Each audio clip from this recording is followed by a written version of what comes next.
Bharatiya Janata party હંમેશા કોઈ પણ પડકાર માટે તૈયાર હોય છે અને ચૂંટણીની પ્રક્રિયા એ સ્વાભાવિક છે કે થવાની જ હતી અને આજે ચૂંટણી પંચે જ્યારે તારીખો જાહેર કરી દીધી છે ત્યારે અમે બધા ખૂબ ઉત્સાહથી આ તારીખોને આવકારીએ છીએ અને અમારી સંપૂર્ણ તૈયારીઓ થઈ ચૂકી છે। અમે પૂર્ણ રીતે ચૂંટણી માટે તૈયાર છીએ। ચૂંટણીનો સમય એમને ઓછો લાગે જેમની તૈયારી નથી હોતી।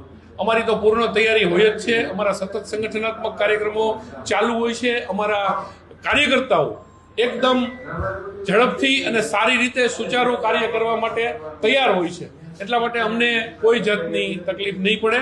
અમે આ વિષય માટે ચૂંટણી માટે તૈયાર છીએ અને અમારો આખું ટાઈમ ટેબલ ગોઠવાયેલું છે। એટલે આજે ને કાલે અમારી સેન્સ પ્રક્રિયા ચાલશે અને ત્યારબાદ ક્રમશઃ જે કાંઈ અમને પ્રદેશનું નેતૃત્વ સૂચના આપશે એ મુજબ કાર્યવાહી કરવા માટે અમે બધા તૈયાર છીએ અને ઝડપથી આ પ્રક્રિયા પૂર્ણ કરવામાં આવશે અને ફોર્મ ભરવાની ને વગેરે જે કાંઈ પ્રક્રિયા છે એ શરૂ કરીશું।